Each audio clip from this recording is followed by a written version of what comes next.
Chelsea fans are complaining about this man all season. I've had my issues with him. But looking at it now, one game to go this season, I think we can say that he has done well. You remember the chaos that he came into at the beginning of the season, the number of players that he met in that pitch, in that team, made a decision for players that he want to work with. Watch Transit TV right now. I'm Tochukwu Michael. Keep watching Transit TV.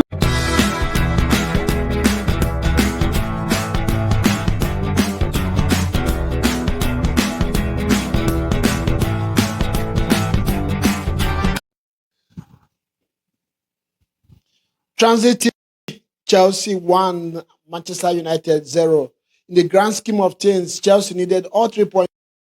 Those 3 points they picked up and pushing themselves all the way to fourth on the table. Coming to this game today, Chelsea were fifth and hanging the brink of missing out on the top 5. This is, 5 teams from England are going to make it to the Champions League next season. So it was very, very important that today that Chelsea, and again today, Aston Villa played 45 minutes later than Chelsea and Manchester United again. They beat Tottenham 2-0. So Chelsea needed all 3 points to, give themselves a chance the last day to make it to the top 5. And that they did today and picked up all maximum points against Manchester United. And now they are fourth on the log. And the top 5 looks this way. Liverpool obviously have won the league, 83 points. Arsenal, 68 points, second, followed by Newcastle, 66 in third position. And fourth now is Chelsea, 66. Aston Villa, 66 as well. Chelsea has superior goal difference, 20 goals against Aston Villa's 9 goals difference. And City presently are sitting on the 6th position, though they have played one less game. And they'll be playing tomorrow, I suppose, 65 points. If they win their game, they go all the way to 68. That will be same point with Arsenal, but Arsenal has superior goal difference. Then we'll wait to see what happens between Arsenal and Newcastle on Sunday. Nottingham Forest, 1 game less, 62 points. If they win their game against West Ham this weekend, they will be 65 points. And that will put them right under Chelsea and Aston Villa, depending on what City does as well. So that's how tight the top 5 is looking for England. We're going to look at this one briefly. A few things we learned. 5 of them in Chelsea 1, Manchester United 0. Before we do that, don't forget to subscribe if you have not done so. Please, please, please, we are begging. I'm on my knees begging you guys to give us subscriptions, give us likes, and share this video. And also your comments as well, very important. We're trying to build this community. Please, guys, please, please, right now, just go ahead, click the like button, drop your subscribe if you have not done so. Then, of course, when you enjoy the video, let me know what you think about the talking points in this video. So let's go. We're going to look at this one, talking about, of course, the mentality both teams showed in this game today. We also look at the the performance of Manchester United in particular, and VAR today as well. Most of the time we have had issue with officiating, but we're going to look at VAR as well, how they performed in the game today. Reece James and a few other individuals and their display in the game today, and obviously end this one talking about Enzo Maresca, the Chelsea coach, in this one. And right quickly, let's go into it. Seriously, Chelsea, if you have been watching content on this channel, I've been a little bit hard on Chelsea, and rightly so, because of the way, the kind of in the beginning of this season, the first 5 games, it looked like Chelsea were going to just be contending for the league this season because of the area of talent and stars that they have, especially going forward. But they have really underperformed this season.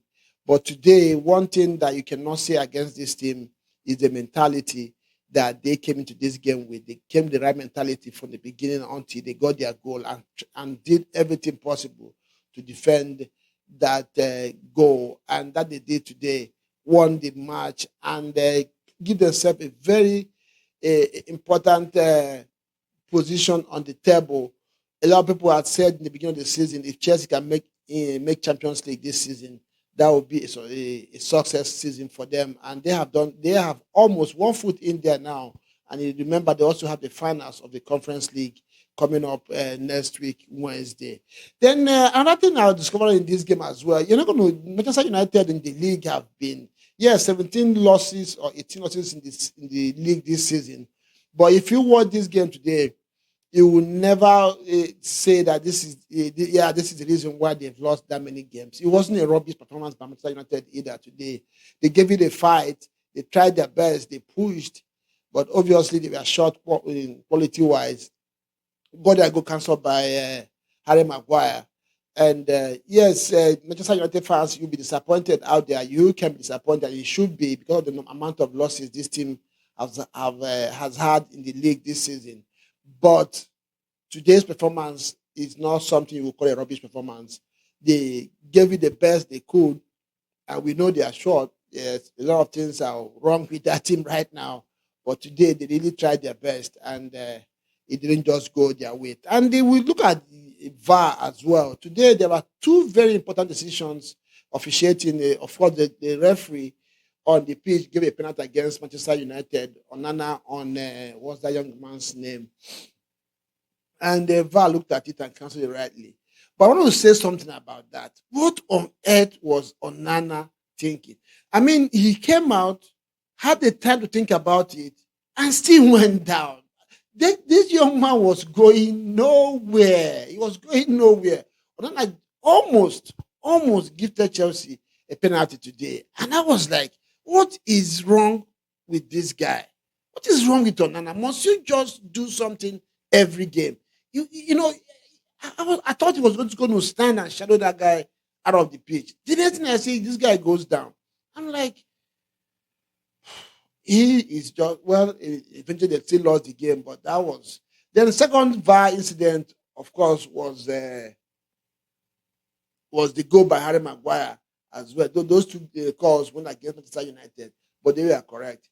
But man, if you score that kind of goal as a centre back, you wouldn't want it to be chopped out. Again, just millimeters, and that goal was ruled out. Let's talk about Reece James, and I'm going to use the opportunity to talk about individual players as well. Reece James, if you know me, is one of those players that I don't want to play against Arsenal anytime, any day, because coming from defensive position or wing back that he used to play for Chelsea, he is as dangerous as anybody. In fact, I am more worried when James is on the ball at the final third than Kopama, because this guy can pick a pass, can pick a cross. He knows, and boy, what a turn. The way he turned Garnacho on that ball and was aware of where Kukera was. Brother, that's enough to give him man of the match, bro. It's enough to give him man of the match, and I give it to him. Then the shot that he took, that shot deserves to be a goal. And I don't know, sometimes you're just unlucky. It reminds me of the one Essen took as well against Arsenal. And you remember in the World Cup a few years ago, Pavard of France. And he also calls to mind the shot by the legendary Roberto Carlos as well. But somehow, it just didn't go in. Yeah, this James, big you up. And today as well, I want to big up Caicedo. That young man has come of age and he is really kicking it. He boxed that midfield today. And what really impressed me are his legs.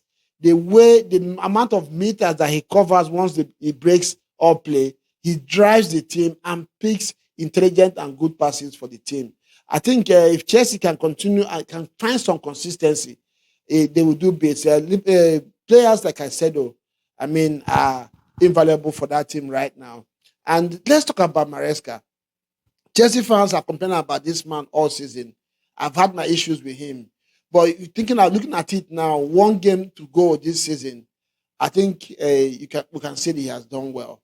You remember the chaos that he came into at the beginning of the season, the number of players that he met in that pitch, in that team, made a decision for players that he want to work with, let a lot of them go, and kept the ones that he kept. At some point in the season, it looked like it was a huge mistake or he didn't make good decisions. But right now, looking at that team and looking back at the end of the season, I think Maresca has done well.